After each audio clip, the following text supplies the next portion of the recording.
Hi there. Have you ever been told by your own parents that you're not welcome at the family table? My name is Beatrice Mitchell, and at 34, I thought becoming the youngest justice on the California Supreme Court would finally earn my parents' pride. Instead, the week before Thanksgiving, they told me not to come because my sister's new boyfriend was a lawyer and they didn't want me to overshadow him. That was the moment I realized being excluded can hurt more than any courtroom battle. Before I tell you what happened next, let me know where you're watching from, and thanks for being here. Growing up in Riverside, California, our family seemed perfect from the outside. My parents, Bob and Linda Mitchell, had steady jobs. Dad was a police officer, Mom was a nurse, a modest house on Magnolia Street, and 2 healthy daughters. But inside those walls, the family dynamic was anything but balanced. From as early as I can remember, my older sister Emma, 4 years my senior, was the golden child despite her consistently mediocre achievements. When Emma brought home a C+ on her report card, my parents would take her out to celebrate at Denny's for her improvement. When I brought home straight A's, the response was always the same. A quick nod and some variation of, "That's what we expect from you, Beatrice." The disparity was so constant that it became our family's unspoken normal. My parents never missed a single one of Emma's softball games, even when her team was on a 15-game losing streak, and she spent most of her time warming the bench. But when I made it to the National Mock Trial Championship in my junior year of high school, my mother claimed a migraine, and my father suddenly had an unmovable work shift. I took the Greyhound bus to Sacramento alone, won first place, and came home to find them watching Emma play video games on the couch. "Your sister needs the support more than you do," my father would say, whenever I expressed disappointment. "You're so independent, Beatrice. Emma needs more guidance." High school graduation made the disparity impossible to ignore. Emma received a brand new Honda Civic for graduating with a 2.8 GPA. I graduated as valedictorian 3 years later and received a used suitcase. "For your journey ahead," my mother had said, with a smile that didn't quite reach her eyes. The message was clear. Emma was meant to stay, and I was meant to go. My mother Linda was the chief defender of this imbalance. "Girls develop differently," she would explain, when I questioned why Emma never had to do chores while my list grew longer. "Your sister is more sensitive. She needs more time to find herself." By 16, I was cooking dinner 3 nights a week, while Emma, at 20, couldn't even make herself a sandwich without complaining about how hard it was. Bob, my father, had his own justifications. "The world is harder for young women these days," he would insist. "Smart girls like you have all these special programs and advantages." This from the man who refused to co-sign my student loans while setting aside money for Emma's wedding fund, despite the fact that she'd never had a relationship last longer than 6 months. The pattern forced me to develop independence and resilience early. While other kids had parents checking their homework, I was teaching myself advanced calculus from library books. While friends had their parents drive them to social events, I was figuring out bus schedules and saving babysitting money for movie tickets. The constant feeling of being second best created a hollow space inside me that no academic achievement could fill. I tried everything to win their approval: perfect grades, student government, volunteering at the local legal aid clinic, even learning to make my father's favorite apple pie from scratch. Nothing changed the fundamental truth that Emma was the sun in our family solar system, and I was, at best, a distant planet. When college acceptance letters arrived, I received offers from 7 universities, including UCLA with a partial academic scholarship. My parents seemed almost annoyed by the stack of thick envelopes on the kitchen counter. "Don't expect us to pay for some fancy university," my father warned, despite the fact that they had already started a college fund for Emma, who was still struggling through community college remedial math. I left for UCLA with 2 suitcases, $800 from my summer job as a camp counselor, and a determination to never again measure my worth through their eyes. The day they dropped me at the dorm, my mother hugged me briefly and said, "Don't forget to call your sister. She's really going to miss you." They were back in the car before I had finished meeting my roommate. College became my first taste of true freedom. Without the constant comparison to Emma, I flourished both academically and socially. But freedom came with responsibility. My parents contributed exactly $0 toward my education, explaining they were saving for Emma's future. So I worked 3 jobs simultaneously: morning shifts at the campus library, weekend administrative work at a law firm in Westwood, and late-night tutoring sessions for struggling students. Despite the exhaustion of working 30 hours a week on top of a full course load, I graduated summa cum laude with a double major in political science and philosophy. My parents attended graduation, but left immediately after the ceremony to get back for Emma's community college graduation party. She was finally getting her associate's degree after 3 years. When I tried to explain my acceptance to UC Berkeley Law School over lunch, my father checked his watch repeatedly while my mother asked if I had met any nice young men who might want to start a family instead of pursuing such a demanding career. Law school was a different beast entirely. Berkeley's program was brutal, competitive, and exactly what I needed to push myself to the next level. While my classmates stressed about the workload, I saw each assignment as an opportunity to prove myself. 18 months of 80-hour study weeks nearly broke me physically, but my dedication paid off when I made law review and graduated in the top 5% of my class. My entry-level position as an assistant district attorney in Los Angeles County paid barely enough to cover my studio apartment in Koreatown and my student loan payments, but it was a foot in the door of the legal world I'd dreamed about since high school. I arrived an hour early every day, stayed late every evening, and volunteered for the cases no one else wanted. 2 years of grueling work paid off when I successfully prosecuted a complex white-collar crime case that had been languishing in the system for months. The defendant had embezzled over $2 million from county social services, money meant to help foster children. My victory not only secured justice, but saved the county from a massive lawsuit. The recognition earned me my first promotion to senior deputy DA at 28. The new position came with a salary increase that finally allowed me to move to a one-bedroom apartment in Santa Monica and stop eating ramen noodles for dinner every night. My parents remained thoroughly unimpressed. Prosecutor work, my father would sigh during our monthly phone calls. I still don't understand why you didn't go into something more stable, like teaching. This despite the fact that I was now earning more than both of them combined. My mother's primary concern was whether my demanding schedule was scaring away potential husbands.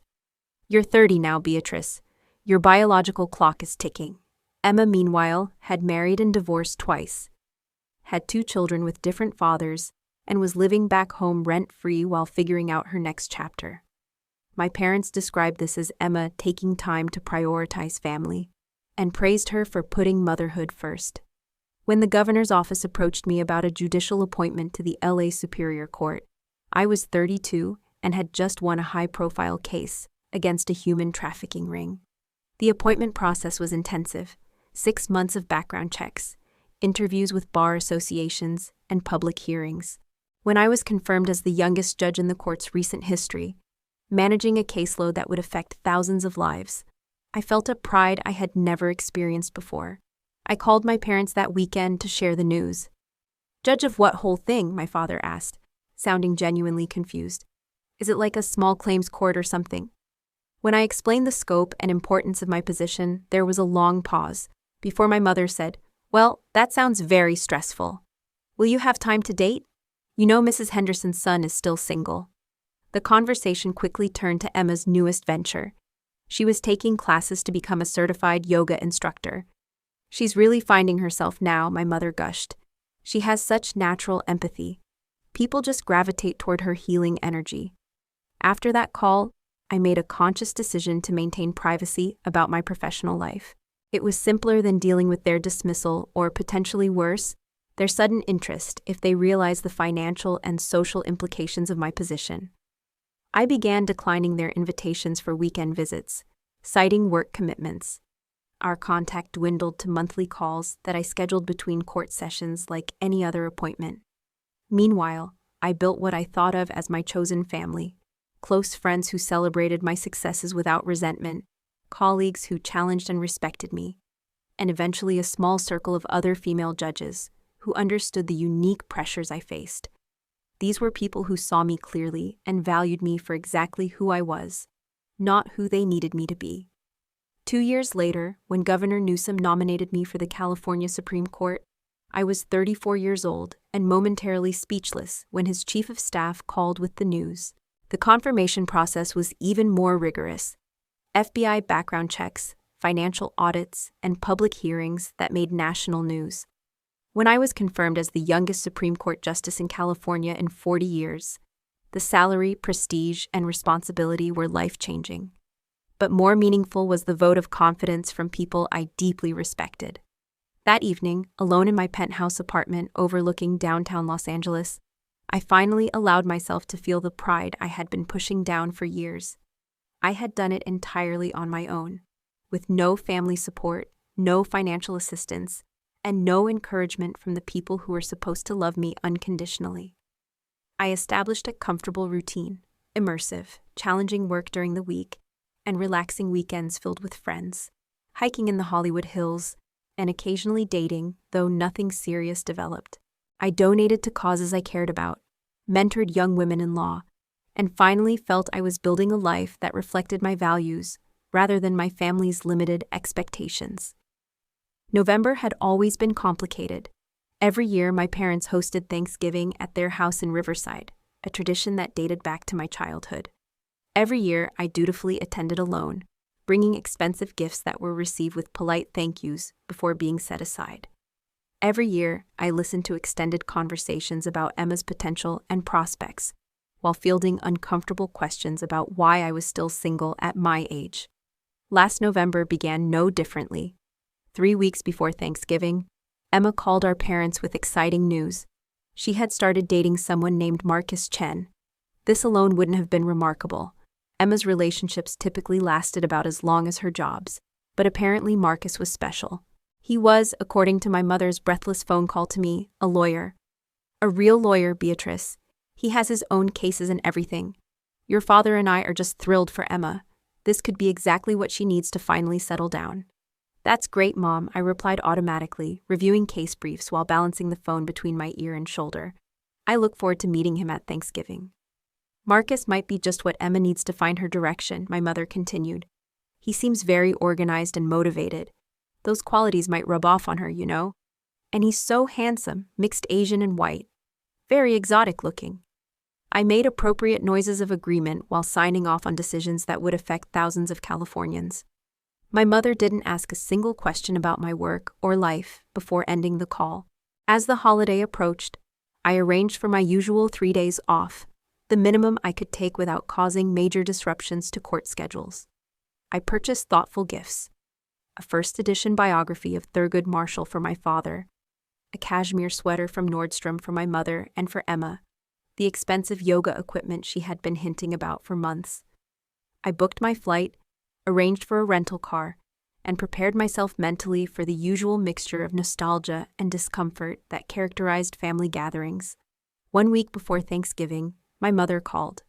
This was unusual enough to make me step out of a judicial conference to take it. Her voice sounded strained. Beatrice, we need to talk about Thanksgiving this year, she began awkwardly. There's been a slight change of plans. Is everyone okay? I asked immediately, concerned. Is Dad sick? No, nothing like that, she assured me quickly. It's just, well, Emma is bringing Marcus, and he works at some law firm doing criminal defense, apparently. I waited for her to continue, unsure what this had to do with me. Your father and I were thinking, she said after an uncomfortable pause, that it might be better if you came for Christmas instead of Thanksgiving this year. The conference room door opened behind me, and my law clerk gestured about the waiting meeting. I held up one finger, trying to process what my mother was saying. You're uninviting me from Thanksgiving, I said, keeping my voice level. Not uninviting, she corrected hastily. Just rescheduling. We think it might be a bit awkward, you know, with what you do for work and all. Marcus is apparently very proud of his position, and we wouldn't want him to feel intimidated. Before I could respond, I heard my father's voice in the background, then the muffled sound of the phone changing hands. Beatrice, honey, my mother said, her voice taking on that particular sweetness that always preceded something hurtful. We're just trying to make sure Emma has her moment. You know how important this relationship is to her, and we'd hate for anything to overshadow that. Marcus is the first professional man she's ever dated, and we want him to feel comfortable with the family. And my presence would make him uncomfortable, I clarified, feeling a coldness spreading through my chest. Well, you can be a bit intense about your career, sweetheart, my mother said delicately. And you know how Emma gets when she feels compared to you. We just want everything to be perfect for her. You understand, right? You can still come for Christmas Day brunch. I found myself agreeing numbly, ending the call with mechanical pleasantries. I returned to my meeting, smiling rigidly as I guided discussion about judicial reform across 3 counties. Only my law clerk noticed something was wrong, quietly placing a cup of tea at my elbow and rescheduling my afternoon appointments without being asked. That evening, the full impact hit me. After 34 years, nothing had changed. I was still the inconvenient daughter, the one whose achievements were threatening rather than celebrated. I was still expected to accommodate Emma's fragile ego, to make myself smaller so she could feel bigger. I called my best friend Zoe, a fellow judge I'd met during my Superior Court days. She arrived at my penthouse an hour later with 2 bottles of wine and unwavering support. "They banned you from Thanksgiving because your sister's boyfriend is a public defender," she clarified, outrage coloring her voice. "While you sit on the state's highest court, that's Olympic-level delusion." "They don't really know what I do," I reminded her, wiping my eyes. "I stopped telling them years ago when it became clear they didn't care." "That's not an excuse, Beatrice. That's part of the problem," Zoe insisted, pouring more wine. "Normal parents would be throwing parades for what you've accomplished." We talked late into the night, and by morning I had made peace with the situation. I would respect the Thanksgiving ban, but I wouldn't be attending the consolation Christmas brunch either. Instead, I booked a spa retreat in Big Sur for the holidays and arranged to have the gifts delivered to my parents' house with a polite note.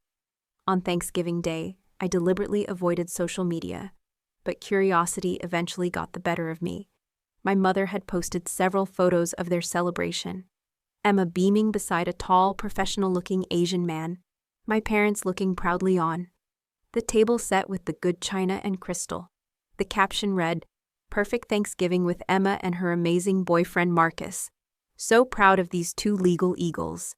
The absence of any mention of me was simultaneously painful and utterly predictable. I closed the app and focused on enjoying the massage I had scheduled, determined not to let their exclusion ruin my holiday.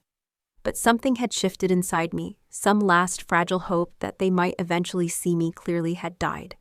In its place was a strange, sad acceptance and the resolve to build my life without the validation I had unconsciously been seeking for so long. January and February passed in a blur of work. The court was handling several high-profile cases, including a landmark decision on criminal justice reform. I spent 3 weeks in Sacramento, working with legislative committees on implementation guidelines. Upon returning to Los Angeles, I threw myself into writing a major opinion on digital privacy rights, grateful for the all-consuming focus required. My parents called twice, leaving cheerful voicemails that made no reference to Thanksgiving or my absence from Christmas. I didn't return the calls. Emma texted on my birthday with a generic, "Happy B-Day sis, hope good," that required no response. The distance felt oddly liberating. One Tuesday in mid-March, my judicial assistant knocked on my chamber door with an urgent matter. "Justice Mitchell, we have an interesting situation with tomorrow's arraignment docket," she said, sliding a file across my desk. "The defendant shares your last name, and there's a note here about a potential conflict of interest." I glanced down and felt the blood drain from my face. The name at the top read, Emma Mitchell Torres. The charges were relatively minor but serious: driving without a license, providing false information to a police officer, and insurance fraud. According to the police report, Emma had been involved in a fender bender in Beverly Hills, tried to use her old married name from her second marriage, and had no valid insurance. When the other party, an elderly woman, suffered minor injuries, what should have been a simple traffic incident became a criminal matter. "Has the defendant been made aware of which judge is assigned to her case?" I asked, keeping my voice neutral. "No, ma'am. Standard protocol is that case assignments aren't revealed until the day of arraignment. Her attorney is listed as Marcus Chen from the Public Defender's Office." This created both a professional and personal dilemma. Our court had strict conflict of interest policies, but they primarily addressed direct relationships that could affect sentencing. There was no explicit prohibition against family members appearing before me, as long as I disclosed the relationship and maintained judicial neutrality. The bigger question was how Emma had ended up in my courtroom. As far as I knew, she had no idea where I worked, let alone my position. "I'll need to review the ethical guidelines and likely recuse myself," I told my assistant. "Please prepare the standard conflict of interest disclosure forms and arrange for Judge Martinez to be on standby if needed." After she left, I closed my office door and tried to process the situation. Emma was dating the public defender representing her. The irony wasn't lost on me. The lawyer boyfriend my parents had been so excited about was handling misdemeanor cases for defendants who couldn't afford private counsel. The next morning arrived with unsettling speed. From my chamber's window, I watched Emma enter the courthouse at 8:45 a.m., 15 minutes early for her 9:00 arraignment. Even from 5 floors up, I recognized her walk, the same confident swagger she'd developed in high school. She wore a burgundy blazer that looked new and expensive, suggesting she'd spent considerable money on this court appearance. At 8:55, my bailiff knocked to inform me that all parties were present. I took a deep breath, put on my judicial robes, and walked into courtroom 12. "All rise," the bailiff announced. "Department 12 now in session, the Honorable Justice Beatrice Mitchell presiding." As I entered and took my seat at the bench, I watched Emma's reaction. For a moment, she looked confused, as if she couldn't quite process what she was seeing. Then recognition dawned, and her jaw literally dropped open. "Oh my God," she blurted out loud, her voice echoing in the courtroom.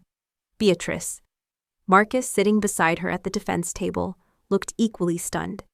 He glanced between Emma and me, clearly trying to understand the connection. "Good morning," I said, maintaining my judicial composure. "Please be seated." I waited for the courtroom to settle before continuing. "Before we proceed with today's arraignment, I need to address a potential conflict of interest with the court." The court reporter's fingers were flying across her stenographic machine as I spoke. "The defendant, Emma Mitchell Torres, is my sister. In the interest of full transparency and judicial ethics, I'm disclosing this relationship to all parties present." I looked directly at Marcus. "Mr. Chen, would you like to request a continuance to consider whether you'd prefer to have this case reassigned to another judge?" Marcus stood up, still clearly processing the revelation. "Your Honor, may I have a brief recess to consult with my client?" "Granted. 15 minutes. As the courtroom emptied, Emma remained seated, staring at me in shock. Marcus was whispering urgently to her, but she seemed unable to process what he was saying.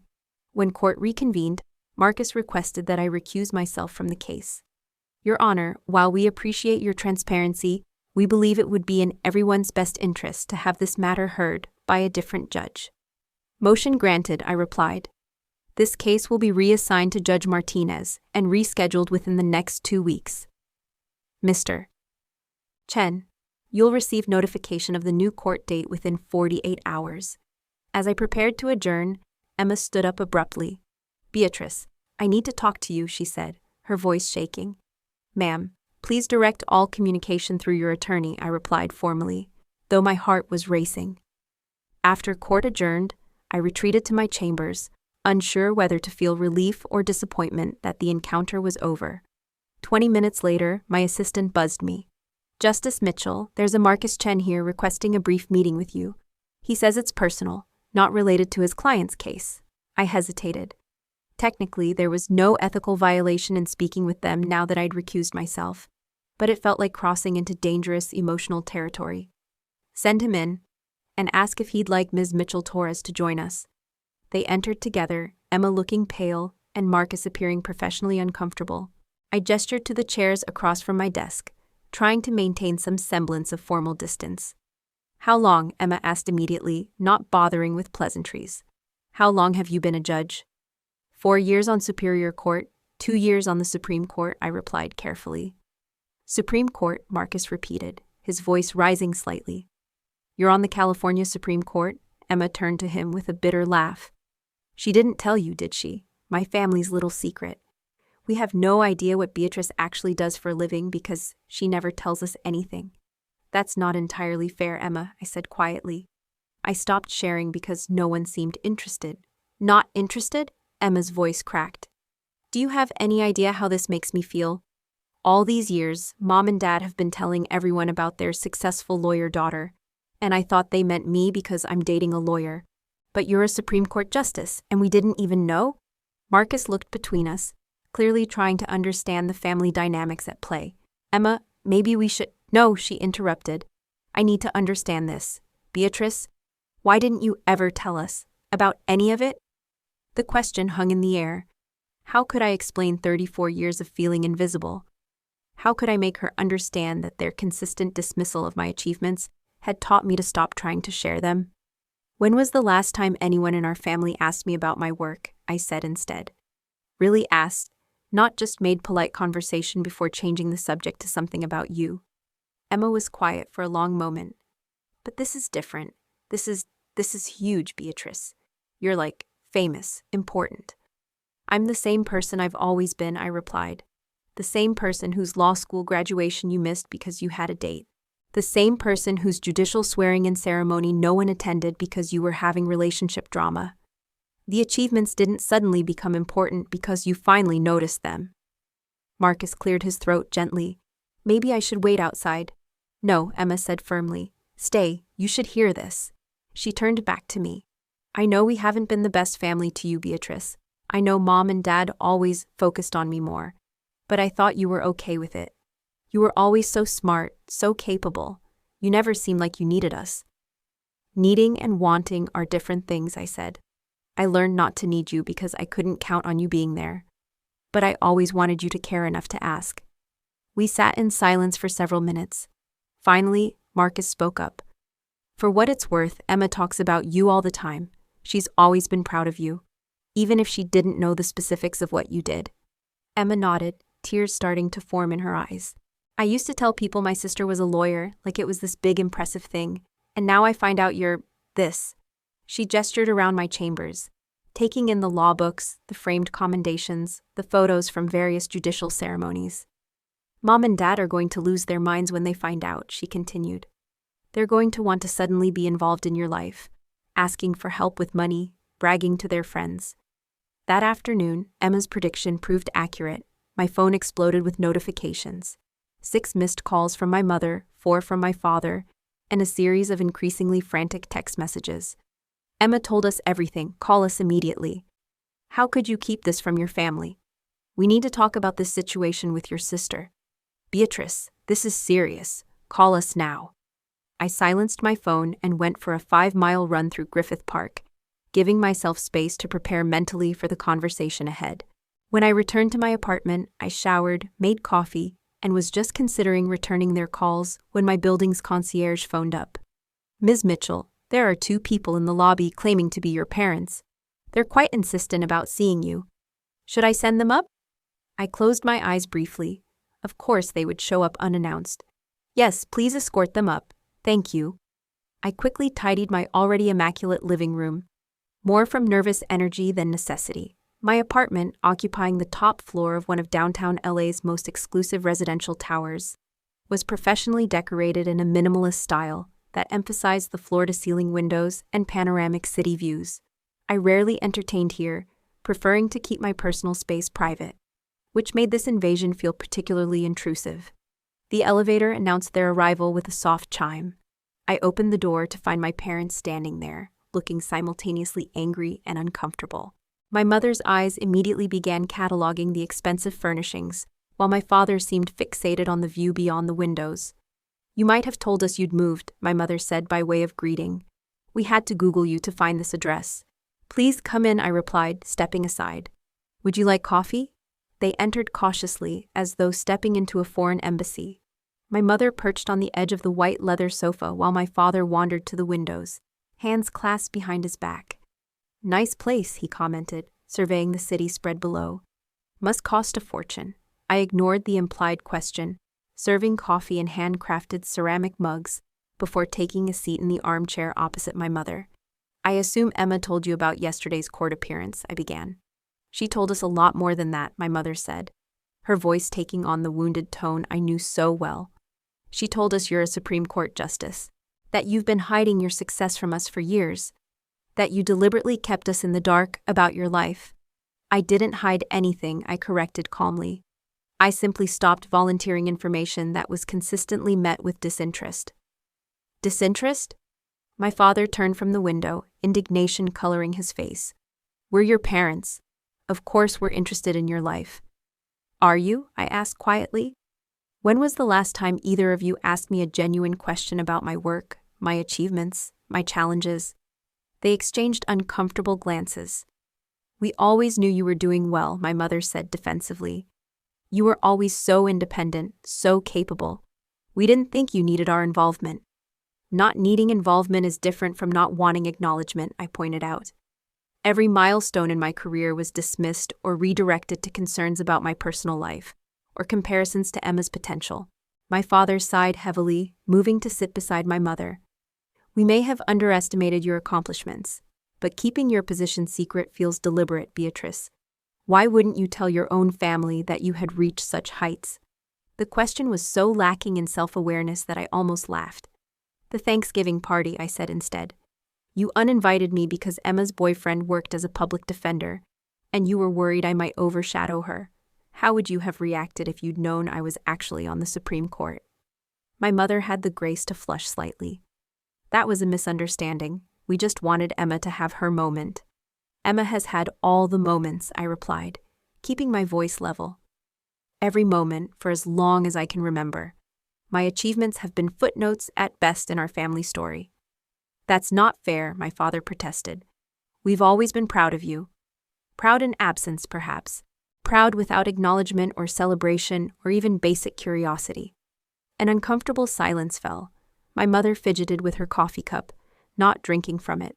My father's eyes kept returning to the view, mentally calculating property values, no doubt. Well, my mother finally said, with forced brightness, the important thing is that we know now, and we are very, very proud. Extremely proud. Our daughter, a Supreme Court justice. It's remarkable. Truly impressive, my father agreed, his tone shifting to something that set off warning bells in my mind. You must be doing quite well financially. And there it was, the real reason for their sudden interest. I waited, saying nothing. Emma mentioned that you live in this penthouse, my mother continued, glancing around. The whole floor? Half the floor, I corrected. The other side is a separate unit. My father cleared his throat. Speaking of Emma, we were hoping you might reconsider her situation. She really needs this legal issue to go away quietly. Things have been tough for her lately. What happened with Marcus? I asked, though I could guess. My mother's expression soured. They broke up a few weeks ago. He wasn't right for her anyway. Very judgmental personality. He actually called us after they split, my father added with a frown. Tried to tell us some nonsense about Emma's character. Very unprofessional. The pieces continued falling into place. Marcus had apparently tried to warn my parents about Emma's pattern of behavior, just as he had inadvertently revealed my position to her. Both revelations had been ignored or dismissed. I can't discuss Emma's case, I said firmly. The court system handles all legal matters according to established procedures. But surely you have some influence, my mother pressed. She's your sister, which is exactly why I need to be especially careful about showing no favoritism. I repeated the same words I'd told Emma and Marcus. My father shifted tactics. Beatrice, we need to be honest with you about something. Your mother and I are in a bit of financial difficulty. My mother shot him a look but didn't contradict him.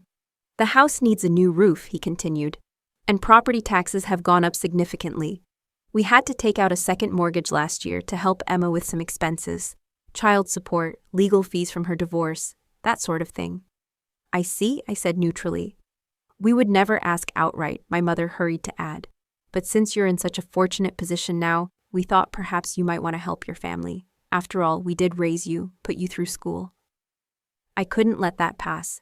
You didn't put me through school. I worked 3 jobs to pay my own tuition and graduated with $40,000 in student loans, which I paid off myself. Well, we raised you, my father amended, gave you the foundation for your success. And now that you're doing so well, it seems only natural that you might want to give back to the people who made it all possible. The naked entitlement of the statement was breathtaking.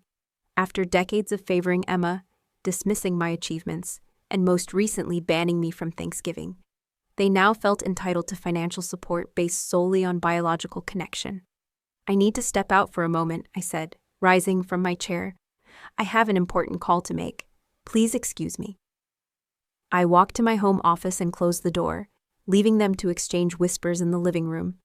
They almost certainly assumed I was calling my financial advisor or bank to arrange a transfer. I was making a very different kind of call. When I returned 10 minutes later, my parents were examining the art on my walls, price tags practically visible in their eyes. Have you made arrangements? My mother asked eagerly. Yes, I replied, but probably not the kind you were expecting. I resumed my seat and looked at both of them directly. I have just spoken with Dr. Rebecca Martinez. She's one of the most respected family therapists in the city, and she has agreed to see us for an emergency session this afternoon at 4 o'clock. A therapist? My father repeated. We don't need therapy, we need financial assistance. I finished for him. Yes, that was clear, but I'm not offering money. I'm offering something much more valuable, an opportunity to rebuild our relationship on healthier terms. My mother's face tightened. Beatrice, this is not appropriate. We're not mentally ill. We just need some help with expenses. Therapy isn't for mental illness, I corrected gently. It's for improving communication, understanding patterns of behavior, and creating healthier dynamics. Our family has 34 years of dysfunctional patterns to address. This is ridiculous, my father sputtered, after everything we've done for you. That's exactly the kind of statement we need to examine, I interrupted. What exactly do you believe you've done for me that entitles you to my financial support, especially after decades of favoring Emma and dismissing my achievements? The directness of the question left them momentarily speechless. Here's my offer, I continued. I will pay for 6 months of weekly family therapy sessions for all 4 of us, if you choose to participate fully and honestly in that process. And if at the end of that time we've established a healthier relationship, I will consider helping with specific documented financial needs, not emotional blackmail or open-ended support. And if we refuse this therapy, my father asked stiffly, then nothing changes, I replied simply. I continue my life as I have been. You continue yours. We maintain the distant relationship we've had for years. I will not be manipulated or guilted into financial support without addressing the underlying issues. This is emotional blackmail, my mother accused. No, I corrected. Emotional blackmail would be saying, we raised you, so you owe us. What I'm offering is a path to genuine healing and relationship, not a transaction. My parents conferred in hushed, agitated whispers. Finally, my father turned back to me. And you would pay for these sessions? Yes. Dr. Martinez is expecting us at 4 today for an initial consultation. The decision is yours. To my surprise, they agreed, though with obvious reluctance. That first session was painfully awkward. Dr. Martinez, a serene woman in her 50s, created a neutral space where each of us could speak without interruption. My parents were defensive, Emma was sullen, and I struggled to articulate decades of hurt without sounding petty or vindictive. But something unexpected happened near the end of that first session. When Dr. Martinez asked each of us to name one thing we wished the others understood about us, Emma said something that shifted my perspective entirely. I wish they understood that being the favorite is its own kind of prison, she said, not meeting anyone's eyes. Everyone expects you to be special, but no one ever shows you how. They just keep making excuses when you fail. In that moment, I saw my sister clearly, perhaps for the first time. The golden child status that I had envied had its own damaging effects. While I had developed independence and resilience from being overlooked, Emma had never been allowed to experience consequences or develop her own identity, separate from our parents' expectations. The therapy process was difficult and often painful. My father initially resisted, attending sessions but participating minimally. My mother cried frequently, oscillating between defensive justification of her parenting and genuine remorse. Emma's involvement was perhaps the most surprising. After her case was resolved with community service and probation, she seemed motivated to understand her role in our family dysfunction. Dr. Martinez helped us identify the patterns that had defined our relationships. My parents acknowledged their favoritism, though they struggled to recognize its full impact. Emma and I began having conversations outside of therapy, cautiously building a sibling relationship that had never really existed before. At work, I maintained strict professional boundaries. Emma's case was handled according to standard procedures, and while the outcome was fair, there was no special treatment in either direction. The media never learned of our relationship, and I was grateful for the privacy that allowed our family healing to happen away from public scrutiny. The 6-month mark approached more quickly than I expected. We had made progress, though there were still fragile areas and occasional setbacks. My parents had begun asking genuine questions about my work and life, making efforts to show interest without ulterior motives. Emma and I had established a tentative friendship, meeting occasionally for coffee to discuss our respective paths forward. When Dr. Martinez asked in our final scheduled session whether we wished to continue therapy, the unanimous decision to proceed was perhaps the strongest evidence of how far we had come. My parents had taken steps to address their financial issues independently, working with a financial advisor I had recommended but not directly funded. They had downsized to a smaller house in a less expensive part of Riverside, reducing both their mortgage payment and property tax burden. More importantly, they had stopped enabling Emma's financial irresponsibility. Emma found her own path, one that suited her actual talents rather than our parents' fantasies. She discovered a genuine aptitude for victim advocacy, an area where her empathy and life experience could make a real difference. She enrolled in a paralegal program and began working at a legal aid clinic, finally finding work that felt meaningful rather than just paying bills. The following Thanksgiving looked very different from the one that had started this journey. We gathered at a neutral location, a private dining room at a restaurant in Pasadena I had selected. There were no banned family members, no false pretenses, and no hidden agendas. The conversation was sometimes stilted, occasionally uncomfortable, but fundamentally honest. My professional life continued to thrive. Under my influence, the California Supreme Court handed down several landmark decisions that protected civil rights and expanded access to justice. I was featured on the cover of California Lawyer magazine and invited to speak at Harvard Law School about judicial philosophy. These recognitions felt meaningful, but they no longer defined my sense of self-worth. The most profound change, however, was internal. I no longer measured my value through my family's recognition or lack thereof. I had learned to appreciate their efforts toward change while accepting their limitations. I had discovered that family relationships, like all relationships, require boundaries, honesty, and mutual respect to be healthy. On a personal level, I began dating more openly, no longer structuring my romantic life around an all-consuming work schedule. I cultivated deeper friendships and community connections, recognizing that success without meaningful relationships was ultimately hollow. Emma found her stride in ways that surprised all of us. Her natural empathy, once channeled into drama and crisis, became an asset in her victim advocacy work. She developed professional skills and personal boundaries that allowed her to help others while maintaining her own stability.